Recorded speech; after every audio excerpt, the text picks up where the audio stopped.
सदूकी बहुत बड़े मुज्तहिद हैं और मुहद्दिस हैं और फ़कीह हैं शिया हज़रात के। यहाँ उन्होंने अपने अकीदे के मुताबिक सैयदना सिद्दीक़ अकबर और सैयदना फ़ारूक़ आज़म का सैयदा कायनात की खिदमत में इयादत के वक्त उनसे मिलना आना और ज़ियारत करना और इयादत करना बयान किया है। अल्हम्दुलिल्लाह तारुल कादरी साहब ने तरक्की की है और इनके हवाले अब ठीक साबित होना शुरू हुए हैं बड़ी मुश्किल से। पहले में बड़ी दिक्कत हुआ करती थी कि इनके हवाले ढूंढ रहे होते थे हम। बहुत तारुल कादरी साहब आखिरी क्लिप चलाएं। जी क्लिप पे बाद सदूकी बहुत बड़े मुज्तहिद हैं और मुहद्दिस हैं और फ़कीह हैं शिया हज़रात के। उनकी किताब है इलल शराए और शेख सदूक जो उनका नाम है अबू जाफ़र मोहम्मद बिन अली इब्न हुसैन बिन मूसा अल-कुम्मी और शेख सदूक इनका टाइटल है। इनकी वफ़ात हुई है 381 हिजरी में, 381 हिजरी वफ़ात है। और नुस्खा जो मेरे पास है ये मतबूआ है नजफ़ अशरफ का, इराक़ का मतबूआ है। 1385 हिजरी की तबाह है, अंग्रेज़ी हिसाब से 1966 ईस्वी की तबाह है ये शेख सदूक की इलल शराए मारूफ किताब है। इसका बाब नंबर 148 चैप्टर 148 सफ़ा 184 उस वो बयान करते हैं कि सैयदा कायनात के गुस्ल का बयान अमीरुल मोमिनीन ने किया, वो बयान आता है। फिर अगले सफ़े 185 पर बयान आता है कि वो किस वजह से सैयदा कायनात रात को दफन की गई, दिन को क्यों नहीं की गई, ये सारा बयान चलता है। इस बयान में फिर उनकी पूरी अदालत के दौरान के सारे वाक़यात आते हैं। यहाँ उन्होंने अपने अकीदे के मुताबिक सैयदना सिद्दीक़ अकबर और सैयदना फ़ारूक़ आज़म का सैयदा कायनात की खिदमत में इयादत के वक्त उनसे मिलना आना और ज़ियारत करना और इयादत करना बयान किया है। मगर उन्होंने स्टोरी अपनी अलग बनाई है, राज़ी न होने का तज़किरा किया, अपने अकीदे के मुताबिक चले हैं। ये तमाम सफ़ात, ये पूरी बहस 184 सफ़े से शुरू होती है और 184 से शुरू होकर 199 सफ़े तक जाती है। 6 सफ़ात हैं, पूरे बड़े साइज़ के 6 सफ़ात हैं, पूरा बाब है। अपने शिया अकीदे के मुताबिक बयान किया है और सारे तज़किरे में सैयदना फ़ारूक़ आज़म की तरफ मंसूब या झूठी हिकायत का ना जिक्र है, ना नामो निशान है, ना इशारा है। और तवील मुज़ाकरा बयान किया है सैयदना सिद्दीक़ अकबर और सैयदना फ़ारूक़ आज़म का सैयदा कायनात फ़ातिमा ज़हरा से, उनकी नाराज़गी को बयान किया है, पूरे सफ़ात भर दिए हैं। मगर उस मुज़ाकरे में भी इस हमले का, वाक़या का और इस बहुत बड़े फितने का उन्होंने जिक्र तक अपनी ज़ुबान पर नहीं लाया, ना इसका वजूद हुआ है। साल न सैयदा कायनात बयान करती हैं, न मौला अली शेर खुदा बयान करते हैं, न रोज़तुल वाइज़ीन में ज़ैनुल मुहद्दिसीन मोहम्मद बिन फ़त्ताल नैशापुरी बयान करते हैं 5वीं सदी हिजरी तक, न इलल शराए में शेख सदूक 381 में वफ़ात पाने वाले न वो रिवायत करते हैं। तो ये वाक़या अब कैसे बन गया? नाज़रीन, आपने सुन लिया कि वो फरमाते हैं शेख सदूक रहमतुल्लाह अलैह ने भी अपनी किताब में जो 381 हिजरी में फौत हुए हैं, तो कह रहे हैं कि उन्होंने भी नहीं लिखा है अपनी किताब में। जब वो अपनी किताब में शिया मुज्तहिद हैं, उनका अक़ीदा ही नहीं है, तो आपके इतने बड़े बड़े उलमा जो हैं वो तो कायल ही नहीं है, फिर आप क्यों कायल हैं? हाँ। वैसे भी आप सबको पता तो चल गया, यानी अब शुरू से हम नक़्द कर रहे हैं, आपको मालूम तो हुआ कि जो हवाले दिए जा रहे हैं उसमें कितनी सदाकत है। लेकिन चलें, फिर भी हम मजबूर हैं कि इनके एक हवाले को कोट करके उससे जो है वो नक़्द कर लें, वरना यकीन करें वो पहले ही पहले 2-3 हवालों में ही पता चल गया था कि इनके हवालों की क्या हैसियत है। जी शहबाज भाई, ये हवाला भी रद्द कर दें। चलें जी। नहीं, अल्हम्दुलिल्लाह तारुल कादरी साहब ने तरक्की की है और इनके हवाले अब ठीक साबित होना शुरू हुए हैं बड़ी मुश्किल से। पहले में बड़ी दिक्कत हुआ करती थी कि इनके हवाले ढूंढ रहे होते थे हम। किताब इन्होंने जो पेश की और इस दफ़ा बड़ा एक्यूरेट हवाला दिया इन्होंने। मुलाहिज़ा फरमाएं, किताब इलल शराए, ठीक है, शेख सदूक अलैहिर्रहमा की किताब है। इसकी जिल्द नंबर 1 और 2 एक साथ ही है। अच्छा जी, दारुल मुर्तज़ा बैरूत की ये चाप है, ठीक है, मुकम्मल। तबत ऊला इसका 1427 हिजरी, मिलादिया 206 बन जाएगा। पूरी तफसील आ गई आपके सामने। आ जाएँ जी। अब जो इन्होंने बयान की कि बाब नंबर 149 किताब जो है वो उसके बारे में बताएं कि ये किताब है कि जिसमें मुख्तलिफ़ चीज़ों की इल्लतें मासूम की ज़बानी बयान की गई है। मिसाल के तौर पर जनाजे की तकबीरें 5 ही होती हैं, इसकी क्या इल्लत है मासूम बयान फरमाते हैं। तो ये नाम से वाज़ेह इलल शराए, इलल वही इल्लत की जमा, असबाब की जमा, यानी असबाब खुद, यानी आप कह लें कि असबाब और इलल। तो एक फरमाते हैं 149 नंबर इल्लत क्या है? अल इल्लतुल्लती मिन अजलिहा दुफ़िनत फ़ातिमा बिल्लैल के वलम तुदफ़न बिन नहार, कि जनाब ज़हरा सलामुल्लाह अलैहा को रात के वक्त दफ़न किया जाता है और उनको दिन में दफ़न नहीं किया जाता। इसकी क्या वजह है? इसकी वजह क्या है? ठीक है, यहाँ पर यह वजह नहीं है कि जनाब ज़हरा शहीद कैसे हुई, ये भी नहीं पूछा जा रहा कि इस चीज़ की वजह कि जनाब ज़हरा इस दुनिया से कैसे गई। तो पहले सबसे पहले उन्वान की तरफ तारुल कादरी से फोकस किया जाता है। थोड़ी सी अकली और मंतिकी चीज़ है, समझने की कोशिश करेंगे इंशाल्लाह।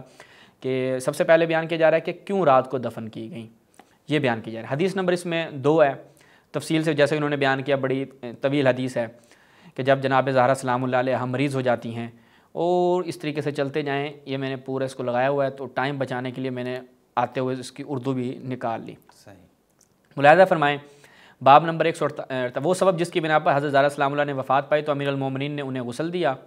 और उसके बाद 149 पे क्या कहते हैं, वो सबब जिसकी बिना पर हज़रत ज़हरा शब में दफन की गई, दिन में दफन नहीं की गई। 149 नंबर बाब। तो यहाँ पर जब हम चलते हैं तो यहाँ पर मैं आपकी खिदमत में रखूँ, ये रिवायत तफसील से है।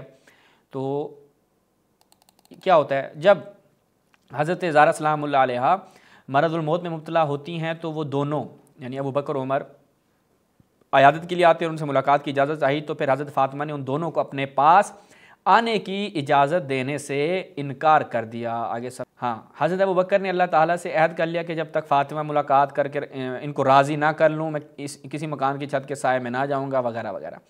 और जब दोनों अंदर आए, यानी पूरा एक वाक़या, फिर वो बिलाखिर अंदर आ जाती हैं। जब दोनों अंदर आए और उन्होंने फ़ातिमा ज़हरा को देखा तो सलाम किया, मगर उन्होंने इन दोनों को सलाम का कोई जवाब नहीं दिया। तारुल कादरी साहब, वो जवाब क्यों नहीं दिया? आप कहते हैं कोई इशारा मौजूद नहीं है, जवाब क्यों नहीं दिया था? आप बता दें। सलाम का जवाब तो वाजिब है, या तो आप किसको सलाम का जवाब नहीं देते इमाद भाई? आप बता दें, खुद बता दें। एक मुसलमान हो, अगर वो सलाम करे तो आप हतमन जवाब देंगे, जनाब ज़हरा सलामुल्लाह अलैहा। आप शिया कीदा पूछना चाह रहे थे, मैं कह रहा हूँ ना, शिया कीदा आपको फिर बर्दाश्त नहीं होगा कि जनाब ज़हरा सलामुल्लाह अलैहा ने उनको जवाब के काबिल ना समझा।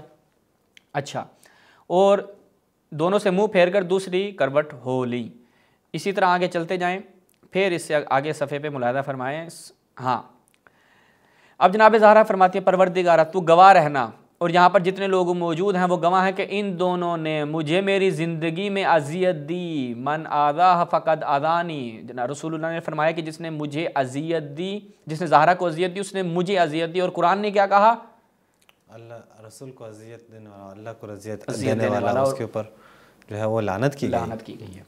और यहाँ पर क्या बयान कर रही हैं जनाब ज़हरा? ए खुदा तू गवाह रहना, इन्होंने मुझे मेरी ज़िंदगी में अजियत दी। आगे देखें, बड़े सख्त अल्फाज हैं। तारुल कादरी साहब, आप जो हैं वो निकल गए, लेकिन हम जाने तो नहीं देंगे। मेरी ज़िंदगी में अजियत दी, मेरी मौत के वक्त मुझे परवरदिगार अजियत दी। खुदा की कसम, इन दोनों से हरगिज़ कोई बात नहीं करूँगी। जो कुछ भी तुम लोगों ने हमारे साथ किया है, जो कुछ भी तुमने हमारे साथ किया, उसकी शिकायत मैं अल्लाह से वक्त मुलाकात करूँगी। और जनाब ज़हरा ने शिकायत की भी है। वो रिवायत गुद्दू अबसारकुम, अपनी आंखें बंद कर लो। ज़हरा जो है वो मैदान हश्र में तशरीफ़ ला रही हैं, और जनाब ज़हरा ने वहाँ पे कहा कि ए अल्लाह तू फ़ैसला कर, तू क़ज़ावत कर इन लोगों के दरमियान और मेरे दरमियान, वो लोग के जिन्होंने मुझ पर जुल्म किया, मेरे बच्चे को शहीद किया। वो रिवायत मैं आपको दिखा चुका हूँ, इब्न फ़ताल निशापुरी, जिनका आप तकाज़ा कर रहे थे। ये सुनकर हज़रत अबू बकर आहुजारी शुरू कर दी और चीखने लगे, कहने लगे काश मेरी माँ ने मुझे पैदा ही ना किया होता। तो हज़रत उमर ने कहा, लोगों पर ताज्जुब है कि तुम जैसे बूढ़े और फारिगुल अक्ल को उन्होंने अपना खलीफा कैसे बना लिया। तुम एक औरत के नाराज़ होने पर जो है वो इस तरीके का रवैया रख रहे और उसके राज़ी होने पर खुश हो गए। एक औरत नाराज़ हो जाए तो उससे किसी का क्या बिगड़ जाता है, जनाब उमर कहते हैं।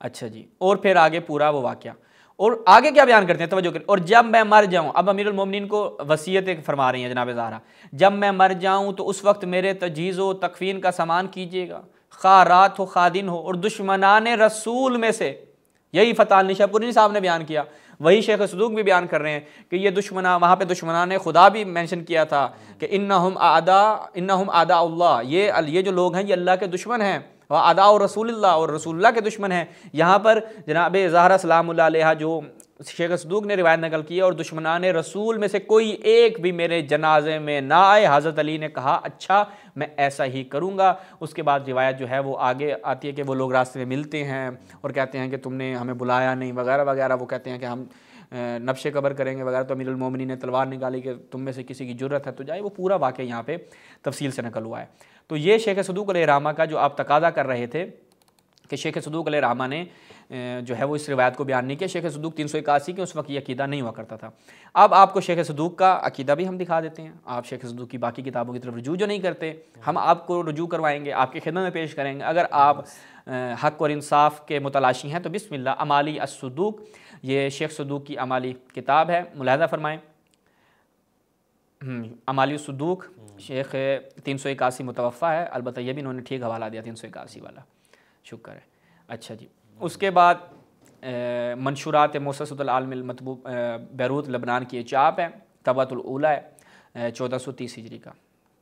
जब हम इसमें जाते हैं तो यहाँ पर इमाद भाई एक शुबह जो कि उठाया जाता है कि भाई शिया किताब में वो जो इल्ल शराय की हमने रिवायत पेश की, मैं अपने नाज़रीन के लिए वजाहत कर दूँ ज़िम्नन, यानी ब्रैकेट में ये चीज़ आ गई है और मैं चाहता हूँ कि ये मसला यहीं पर हम इसका जवाब दे दें, अलग से हमें इसका जवाब ना देना पड़े। पेश किया जाता है कि भाई इल्ल शराय में जो हमें भी रिवायत पेश कर रहे थे, इसी रिवायत के आपने शुरू में नहीं पढ़ा, शिया जो है वो खयानत कर रहे हैं, इसी रिवायत के शुरू में पढ़ें तो जनाब ज़हरा सलामुल्लाह अलैहा और हज़रत अली के दरमियान एक मसला होता है और रसूलुल्लाह आकर उनमें सुलह सफाई करवाते हैं। वो रिवायत वहाँ नकल हुई है, आपने तो वही सब पढ़ा नहीं, वही उसी रिवायत में आता है। तो मसला क्या था? मसला ये था कि हज़रत अली अलैहिस्सलातु वस्सलाम जो हैं वो अबू जहल की बेटी से शादी करना चाहते थे। ये रिवायत बुखारी मुस्लिम में भी आई है और दीगर उसमें भी आई हैं। हमने अपनी किताब जो अभी आयाम फ़ातिमिया के हवाले से लिखी, उसमें इस एतराज़ के ऊपर तफसील से कलाम किया। अलबत्ता शिया रिवायत का जवाब हम दे दें कि हमारे इमाम मासूम ने इस एतराज़ को ख़ुद रद्द किया है। इस एतराज़ का ख़ुद इमाम मासूम की ज़बानी आपको जवाब सुनाते हैं कि इमाम सादिक़ अलैहिस्सलाम ने क्या इसका जवाब बयान फरमाया है। फ़कुल्तु लिसा अलकमा क्या कहता है कि मैंने इमाम सादिक़ अलैहिस्सलाम के साथ कहा, यब्ना रसूलिल्लाह कि अल्लाह इन्नन्नास यंसुबूना इला अज़ाइमिल उमूर, लोग जो हैं वो हम बहुत से उमूर की निस्बत हमारी तरफ देते हैं, वक़द ज़ाक़त बिज़ालिका सुदूरुना, हमारे दिल जो हैं वो इसको बर्दाश्त नहीं कर पाते। उसके बाद इमाम सादिक़ अलैहिस्सलाम फरमाते हैं, या अलकमा, तुम जो लोगों की रज़ा के पीछे जा रहे हो, इनकी ज़बानों को कंट्रोल नहीं किया जा सकता, इनकी रज़ा हासिल करने के पीछे ना जाओ, ठीक है। इनकी ज़बानों से तो अम्बिया और रुसल और उनकी हुज्जतें, उनके वसी भी महफूज नहीं रहे। अलम यंसुबू यूसुफ, कि इन्होंने आया यूसुफ की तरफ ये निस्बत नहीं दी, किस चीज़ की, कि इला अन्नहु हम्म बिज़िना अलियाज़ु बिल्लाह, वो ज़िना की निस्बत नहीं दी। अलम यंसुबू अय्यूब, इन्होंने अय्यूब की तरफ निस्बत नहीं दी कि वो एक गुनाह में मुब्तला हो गए। अलम यंसुबू दाऊद, इन्होंने क्या दाऊद की तरफ निस्बत नहीं दी कि इला अन्नहु ताबिअतर हत्ता नज़रा इला इमरातिन औरिया या फहवाहा, कि एक खातून परिंदे के पीछे गए हज़रत दाऊद और एक खातून को देखा। और ये जो है वो इसराइलियात में से वो रिवायात हैं कि जिनको अमीरुल मोमिनीन ने अगर एक मैं आपको फ़र्ज़ कर रहा हूँ कि बाज़ अगर किताबों से कोई निकाल के रिवायात दिखाए तो आप इस रिवायत से जवाब दीजिएगा। हर इस रिवायत का जवाब नहीं यहाँ से देना है कि क्या उनकी तरफ निस्बत नहीं दी गई कि हज़रत दाऊद जो है खातून के अलियाज़ु बिल्लाह जो हैं वो इश्क में मुब्तला हो जाते हैं। सारे अहले सुन्नत की किताब में मौजूद है। वो अभी मैं इस तरफ नहीं जा रहा। अच्छा, वो उसके फिर मियाँ को जो है ना वो भेज दिया कहाँ पर, जंग पे भेज दिया, वो वहाँ पे मर गया और पीछे उसकी बीवी से शादी कर ली। अच्छा, उसके बाद ये बड़ी ज़बरदस्त रिवायत बहल में बुखारी में है कि अलम यंसुबू मूसा, और मूसा की तरफ ये निस्बत नहीं दी गई कि वो जो हैं मर्दानगी के हवाले से उस मेयार में पूरा नहीं उतरते। मैं अब क्या अल्फाज इस्तेमाल करूँ, बुखारी की रिवायत है, ठीक है। तो उस वक्त वो बरहना होते हैं और वो पत्थर जो है वो कपड़े लेके उड़नछू हो जाता है। वो एक पूरी क्या इन तमाम अम्बिया की तरफ इन्होंने तलब दुनिया की और जादू की इनकी निस्बत नहीं दी? क्या इन्होंने निस्बत नहीं दी मरियम बिनते इमरान की तरफ कि ये जो है वो एक शख्स था नज्जार का जिसका नाम यूसुफ था, उससे अलियाज़ु बिल्लाह क्या है हामिला हो जाती हैं? क्या अलम यंसुबू नबियना मुहम्मद सल्लल्लाहु अलैहि वसल्लम इला अन्नहु शाइरुन मजनून, क्या ये लोग निस्बत नहीं देते कि ये जो अल्लाह का रसूल है ये शायर है, मजनून है? अलियाज़ु बिल्लाह। तुम लोगों की ज़बानों के पीछे ना, इनकी ज़बानों से तो कोई महफूज नहीं रहा। चलते आए हमारे यानी इस रिवायत की तफसील में जाने का। अलम यंसबू इला अन्नहु अरादा, क्या अमीरुल मोमिनीन की तरफ इन लोगों ने निस्बत नहीं दी कि यतज़व्वजा इब्नत अबी जहल के अबी जहल अला फातिमा, के अमीरुल मोमिनीन अबू जहल की बेटी को लाना चाहते थे फातिमा पर, कि फातिमा के होते हुए अबू जहल की बेटी से शादी करना चाहते थे? क्या अली की तरफ यह निस्बत नहीं दी जाती? तुम कहते हो कि इनकी ज़बानों से हमें बड़ी अजियत होती है, हमें तकलीफ़ होती है। अलकमा, तुम तो कुछ नहीं, इन्होंने अम्बिया और अम्बिया के ओसिया को नहीं छोड़ा और ऐसी ऐसी झूठी निस्बतें इनकी तरफ दी हैं।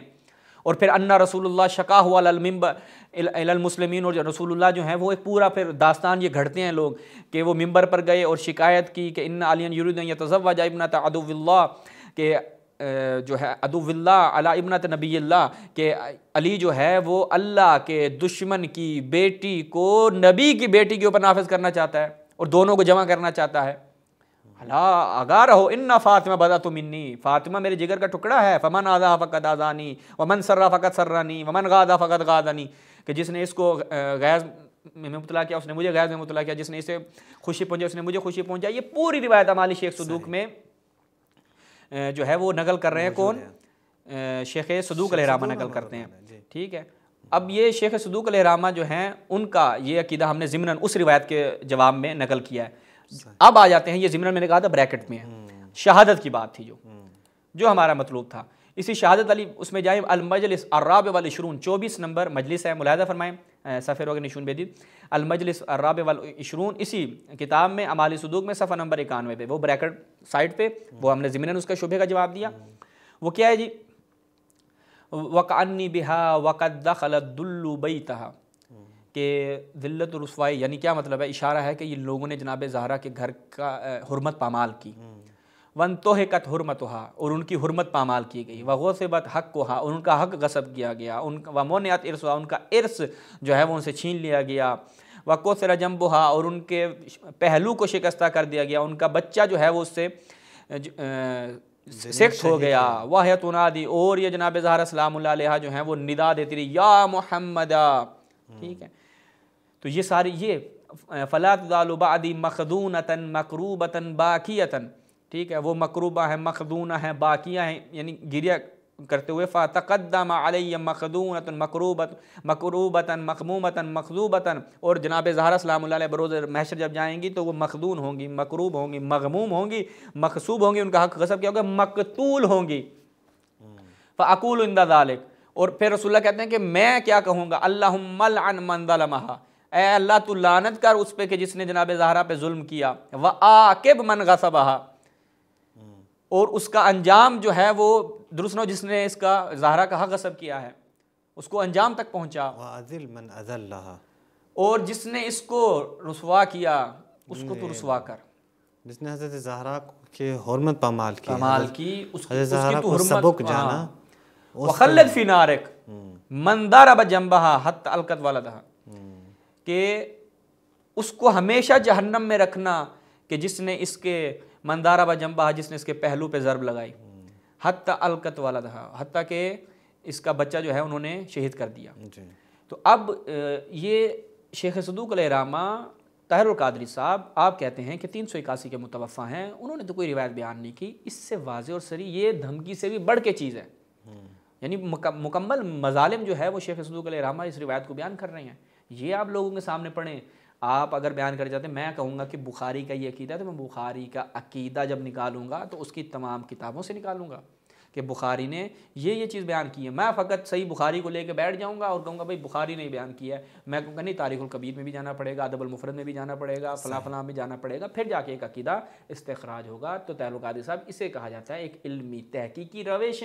ऐसे जाकर इंसान तकरीर कर दे नाक़िस अंदाज में, तो ये शेख़ुल इस्लाम जो उनको जो अपने मज़हब के शेख़ुल इस्लाम तसव्वुर होते हों उनको ज़ेब नहीं देता।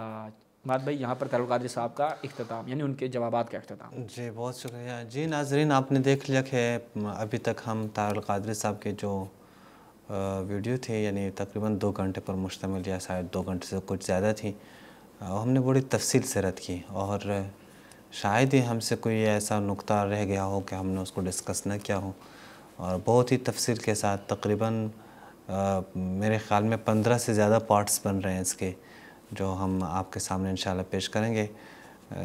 इंशाल्लाह हम दीगर जो शुबहात हैं उसके ऊपर भी जब अल्लाह तौफ़ीक़ दे तो बात करते रहेंगे। फ़िलहाल आपसे हम इजाज़त चाहते हैं। अस्सलामु अलैकुम व रहमतुल्लाहि व बरकातुहू।